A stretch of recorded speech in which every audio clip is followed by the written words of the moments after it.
Broussard, Clippers down 0-2. This was your team once upon a time. Is this series over? I had to get it in. Yes, Jenna, it is over. And Brandon's Clippers, man, it feels good to say that. Brandon's Clippers are done. Finished. They're done. Toast. It's over. Do I need to go Kenny Smith on them? This is over, okay? And here's why. Dallas is just better. The evidence is overwhelming. I know on paper the Clippers look better, but when they get on the court and face each other, sometimes matchups make, games as well as they make fights. They're just better. Look, they've played 5 games this year. The Mavericks have won 4 of them, 3 of them by double figures. They played 5 playoffs games the last 2 years where both teams were relatively healthy. Kristaps Porzingis played for the Mavericks. Dallas won 3 of them. Last night, Kawhi, he even makes Nick's medal stand. He was incredible in the first half and good in the second half. Goes for 41. Paul George, 28 and 12. The Clippers shoot 53%, 39% from 3 at home, and they still lose. Like, the Mavericks are just better. They have the best player in the series. That's Luka Dončić. And I just don't think that the Clippers are mentally tough enough to bounce back from a 2-0 deficit. I really don't. And the fact that their defense is so poor, when you're the 8th best defense in the league during the regular season, when you've got the two best wing defenders as a tandem that we've seen in more than a decade, and you allow Dallas to shoot 59%, 52% from 3, and the way they were giving up the switch, like at the top of the key with Luka, it was like nobody wanted Luka. Because it wasn't like Dallas was setting these stout picks every time down. The Clippers were just willingly switching and getting a worse player on Luka. And so they're done. This is their 5th straight playoff loss. Again, I just don't think they can bounce back. The only question now is, will they get swept? Because, Brandon, they're toast. Listen, first off, it's not over. If anybody can overcome an 0-2 deficit, it's the Clippers when you look at the matchups. Everything you just said.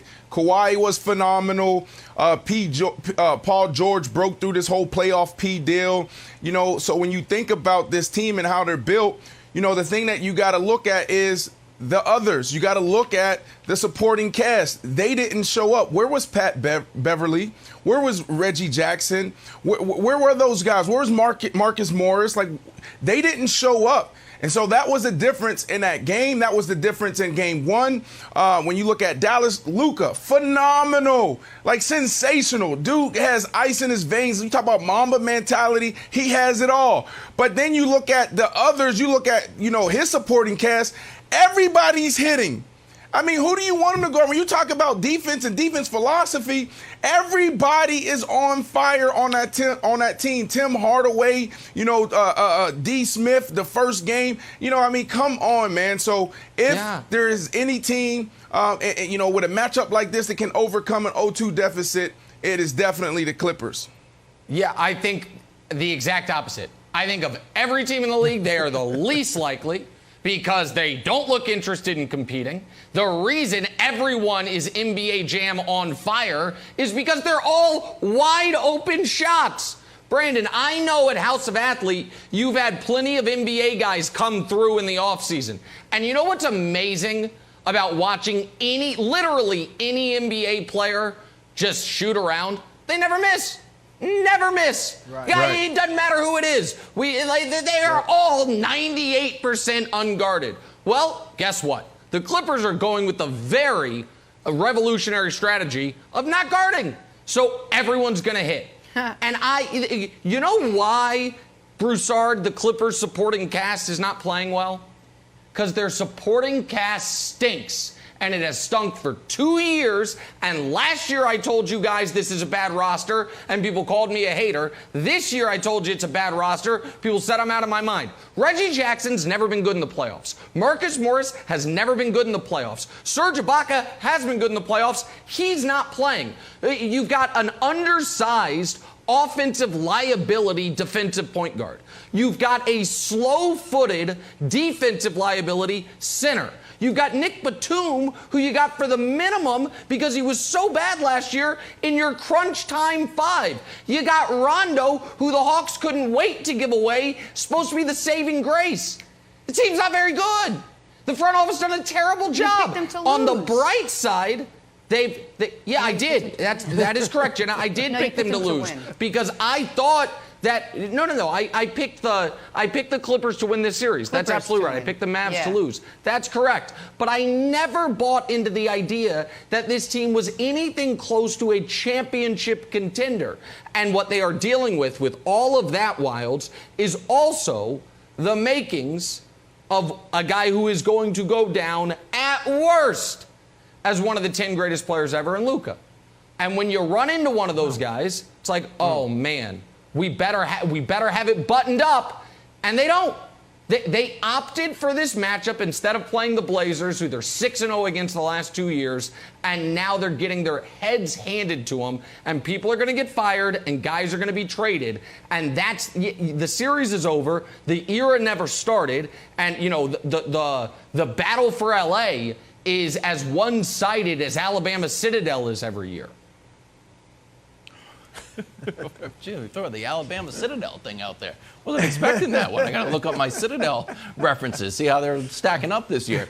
Broussard, I blame you for some of this because we have a nice balance of personalities on the show. And you come on the show and you say, oh, young analyst, Nick Wright, I'm a seasoned veteran, and I think with my head, not my heart. And you convinced poor Nick Wright, who just did a long rant on how much he hates the Clippers, to root against his own son. So now he's kind of stuck in this odd bind where he picked the Clippers, but he's also rooting for his son, and that is your fault, my friend. So you also picked the Clippers to win, so I'm just going to try to be a little bit optimistic, since our two, genius basketball analysts did pick the Clippers to win.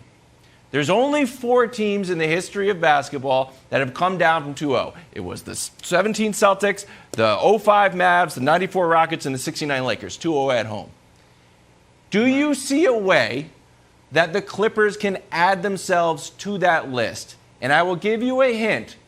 Maybe playoff Rondo comes out of his shell and emerges and delivers the Clippers a victory, because that's what they need. They need that sort of extra oomph. But the fact that he's yelling at guys and or coaches seems like it's trending in the wrong direction. Wiles, I don't. I simply don't. Now, I could see a way they could make this thing a series. I think they'll probably lose in 5. But I could see them making this a series. I wouldn't be shocked by that. But I meant it when I said I don't think they're mentally tough enough to come back from this. Their clutch time numbers show that that's a mental weakness. They've been outscored 20-2 in clutch time during this series. That shows you that during the meat of the game, they're right there with the Mavericks, if not outscoring them. But when it gets down to the nitty-gritty, they don't get it done. Now, Rondo, I'll give you that. Obviously he didn't play during the clutch last night, but he could help them in that. And if I'm Ty Lue, I'm playing Rondo down the stretch. Even if he's having a bad game, because his history is that he'll get it done more often than not in those moments. And so I would play him all the time at the end of the games. But no, I think this team is done. Like I said, the 5 straight playoff losses, I'm sure that's weighing on their mind. I will give Kawhi this. I thought he was dialed in last night. Like, just the look on his face, particularly offensively, he looked like he wanted that game badly. Gas, but he was excellent. But it's interesting because for a 29-year-old, he just doesn't seem to have the stamina and the durability to go full bore on both sides of the ball. Broussard, just very quickly, which of these two decisions do you think is worse?